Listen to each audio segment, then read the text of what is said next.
Okay, hello again. I'm so sorry. We do apologize. It's a technical thing. Our guest is Pastor Ize Iyamu. We're reaching him remotely in Benin City, and we've had these technical issues, but happily he can hear us now. So once more, good morning to you, Pastor Ize Iyamu.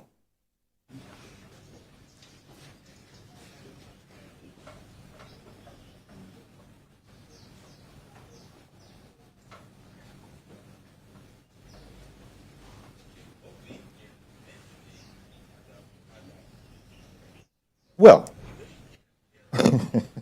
you won't believe it. Clearly, you can see that Pastor Ize Iyamu cannot hear us again. And I say the word again because just before I came back on air to tell you that it was now resolved, we were speaking. We were in communication. So we're very, very sorry about this. Pastor Ize Iyamu. Hello. Good morning, Pastor Ize Iyamu. Okay, excellent. Oh. Well, that's a relief. Well, let's talk quickly then about the countdown to the Edo State governorship election. There are quite a number of candidates, parties involved in the election. The three leading contenders, the APC, the PDP, and Labour parties. Your candidates in this election, Senator Monday Okpobolo, and Mr. Dennis Osa. Tell us about preparations so far, seeing as our subject of discussion is the countdown to the Edo governorship election. How well are things going?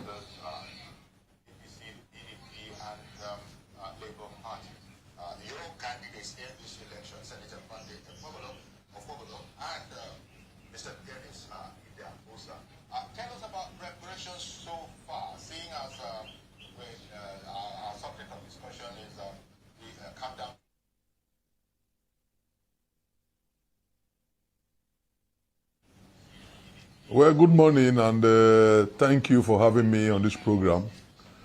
We in the APC, we are very upbeat. We are very confident. We have done our campaign in the 18 local governments. I've actually more or less toured the 192 wards. And everywhere we went, the reception was overwhelming.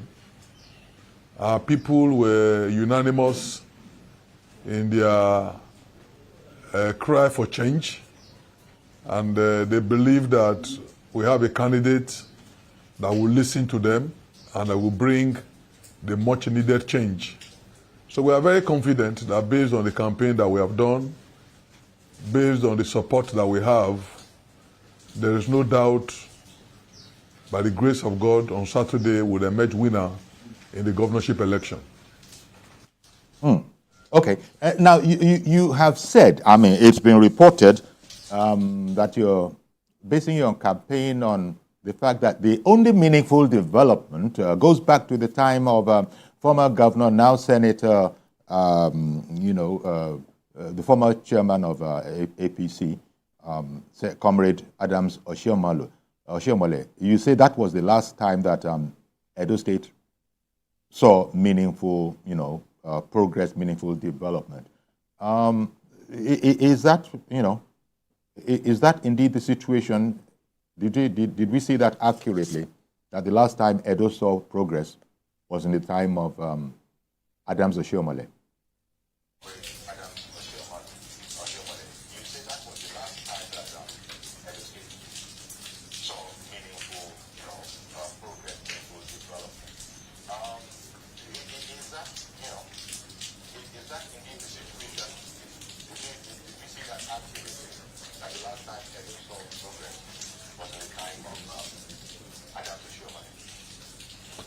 Well, the past 8 years has been very unfortunate. Unfortunate in the sense that the revenue that we have received in those years is unprecedented. It's been extremely high, almost twice what we had before then. And we have also borrowed so much But it's unfortunate because all these monies do not translate to any meaningful development. When Comrade Adams Oshomole was governor, there were a lot of things that we saw without so much noise.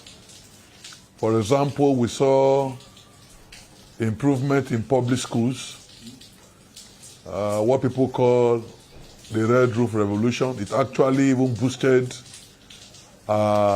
people enrollment in many of our primary schools, because our primary schools became even more attractive than many of the homes of our pupils. And so everybody wanted to be enrolled in those schools.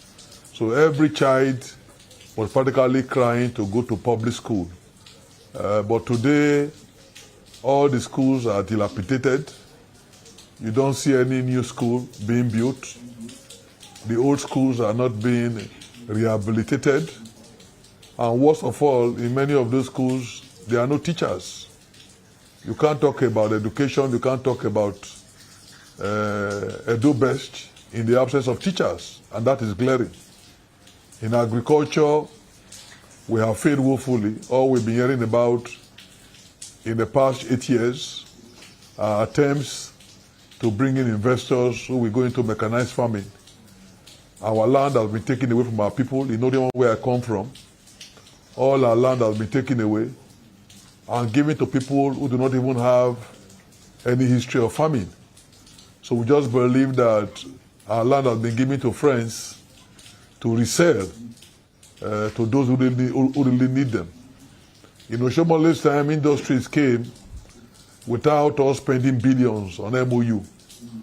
For example, it's on record that Comrade Adams Oshomole was able to leverage on his relationship with Dangote to attract a multi-million-dollar Smith factory in Okpila.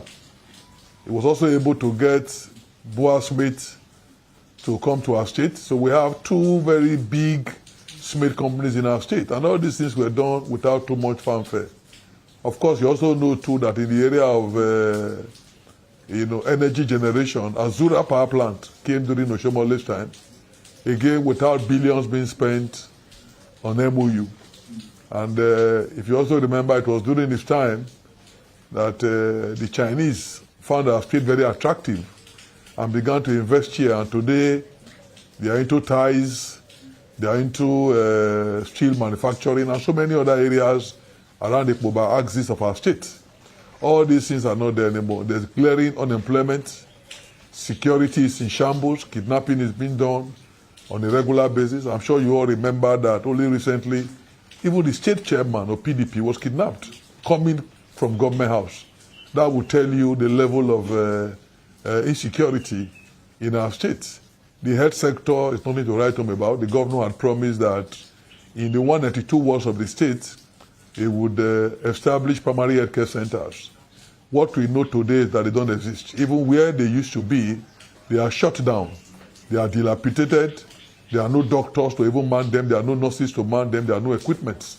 And the central hospital that we had, that was our pride, an hospital that was built as far back as 1904, was shockingly destroyed. And the governor chose to say that he wants to erect a museum there. In terms of priority, it's shocking that the governor would destroy a hospital that caters for the living, only to erect a building for artifacts or for artworks. And we don't even know where the artifacts are going to come from, because the artifacts he was struggling with the Oba of Benin for, the federal government in their gazette has made it very clear that those artifacts were collected from the palace of the Oba of Benin, and on their return, they should be domiciled there. So we cannot understand the kind of administration we have had. We've had an administration that has been very divisive. The governor has distracted himself, fighting all kinds of institutions, and it has not augured well for governance.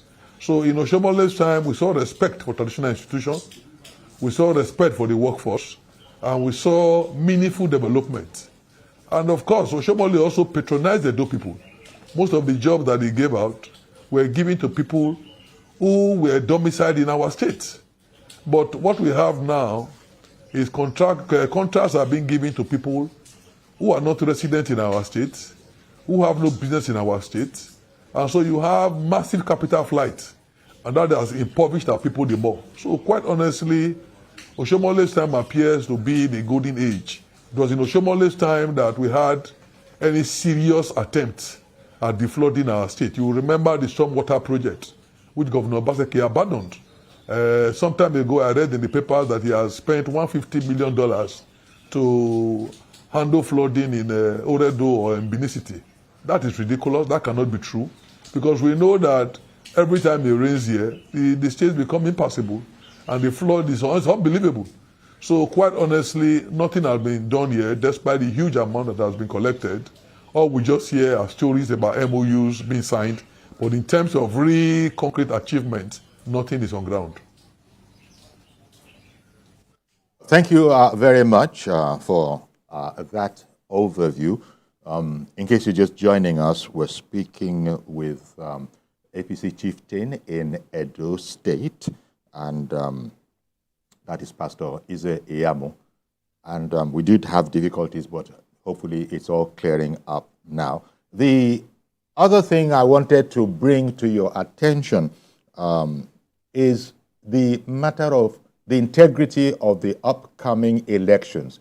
Talk to me about that against the background of, you know, the ruling party, also a contestant in this election, complaining about the Commissioner of Police and the INEC resident electoral commissioner and wanting them removed. I'd like your commentary on that. What's that all about from your point of view?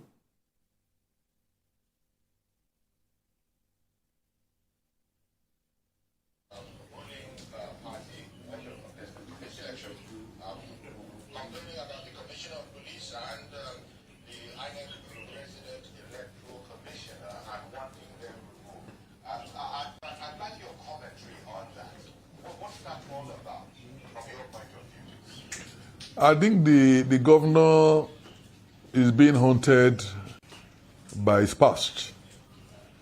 You will recall the very shameful election they did during the local government election.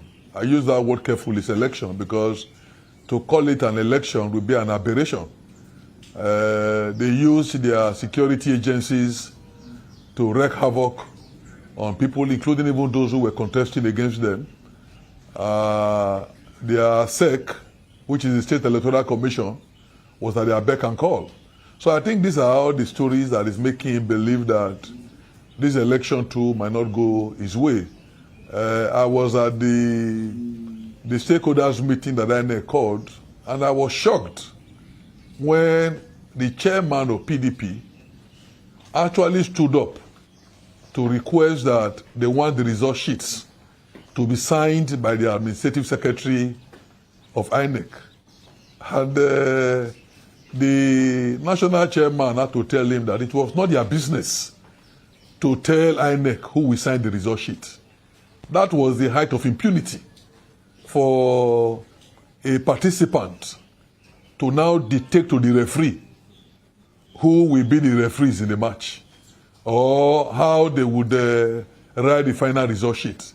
That would tell you that they have been so used to manipulating the process, and they are not comfortable with the process that they cannot manipulate.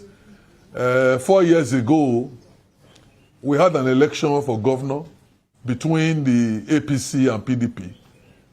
And the same federal government that is APC did not manipulate the process. In fact, I recall that the governor praised the impartiality of the security agencies. So what has changed?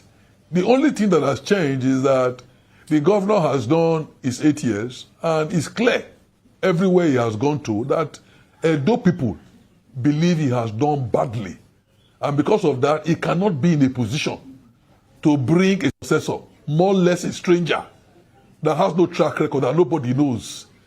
He's trying to bring a full-grown adult, as if he's a child, to introduce him to Edo people. And the people are saying no. They don't want a governor that has to be introduced to them. They want a governor that they know. So all this cry about commissioner, about INEC, they are like spoiled children who must have their way. And if they don't have their way, they begin to cry. You know, Governor Obaseki must be told that he has no say in who is commissioner in Edo State, commissioner of police. He has no say in who is INEC. They are clear down rules. This is the governor that told his party, do not sign the peace accord. And shockingly, his candidate, who is supposed to be a very senior lawyer, allowed that to happen. They refused to sign. So what are they telling Edo people? That they want to unleash violence on Edo people during elections? And so because of that, they want a commissioner of police who will turn a blind eye to the rubbish that they did? Like when somebody was killed, the inspector that was attached to our candidate, and nothing was done about it. Is that the kind of law and order that they want? They should be told clearly that it's not their duty to dictate to the relevant agencies about how the election will be conducted. We subscribe to a free, fair, and peaceful election. And we believe by the grace of God that we'll win. Our greatest selling point is that they have failed woefully, and their candidate is unknown. But our own candidate has a track record. And we believe that the two people will give us a chance, because the only time we had meaningful governance in this state was when APC was in government. So the choices are obvious. So they are not in a position to dictate at all. And I think that they should be ignored. Okay. No, as you said, the governor, no governor really has a say in the posting of a commissioner of police to their state. Now, the other matter is that the SPOs, so-called supervisory presiding officers that INEC has appointed, they are alleging that that might also be an issue. And you just spoke now about the peace accord that the ruling party, led by the governor, and led by the governor, their refusal to sign that accord.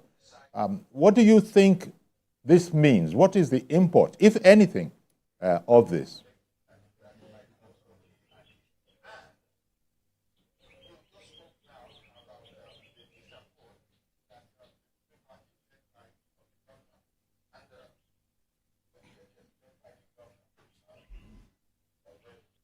Okay, let me try again. It looks like you didn't hear me.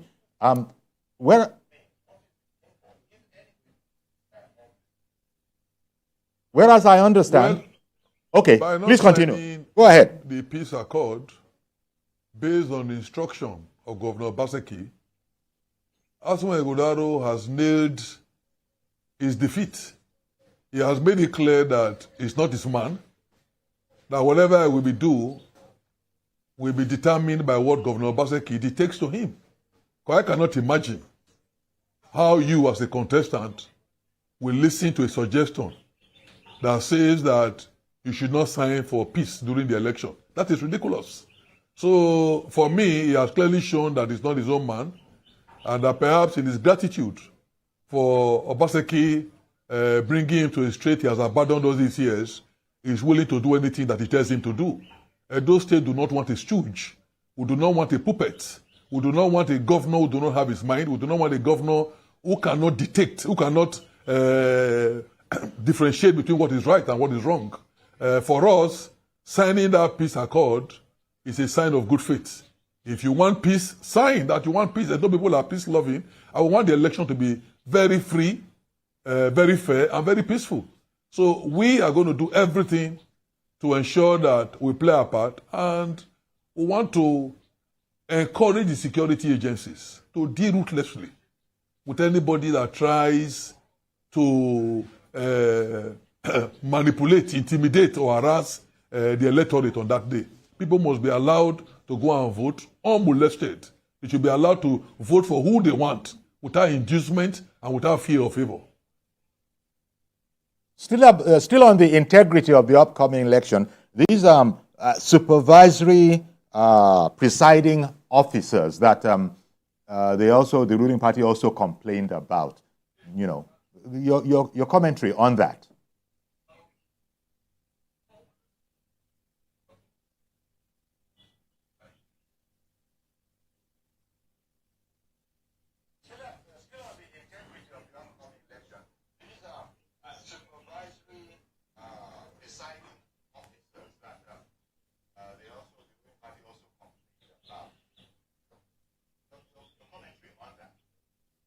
Well, the way Governor Osagie is crying wolf, I believe that he's trying to lay a foundation for going to court after the election.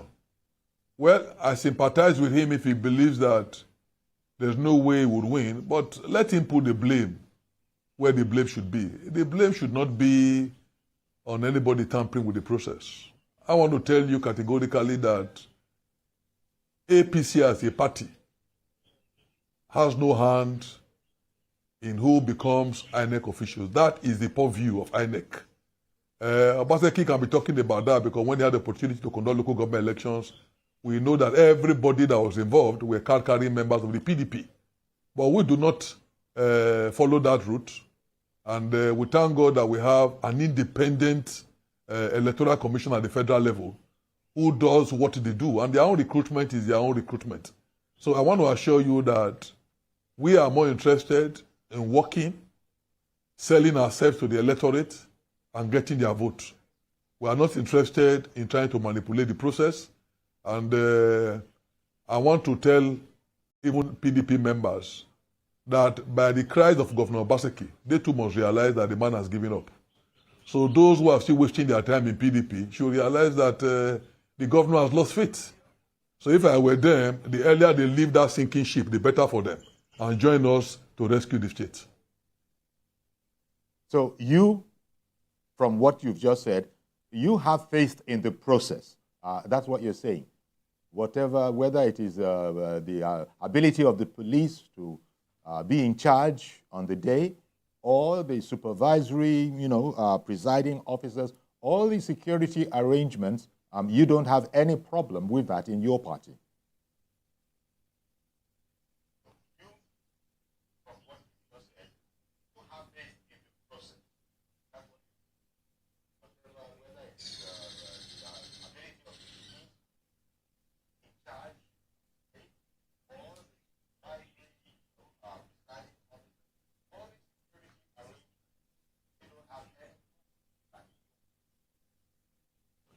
This is not the first time we are doing elections. I'm sure you recall that 4 years ago I had the privilege of being the candidate of the APC. And we were in power at the federal level. And the secret, the obvious secret that was there was that even the governor compromised the security agencies because of the excess money that he had. I didn't have that kind of money. And because I was in the ruling party, I did not have that unfair advantage of being able to choose who would work for us. So I want to assure the public that APC is not interested in rigging any election. We're interested in a free and fair election. We've committed this election to the hands of God. Only yesterday we had a praise concert, a thanksgiving in advance, committing the election to the hands of God. We believe if God is on our side, we don't need INEC, we don't need the security agencies.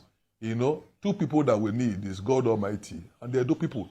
And we are confident that with what we have done so far, God will support us because God looks at the heart.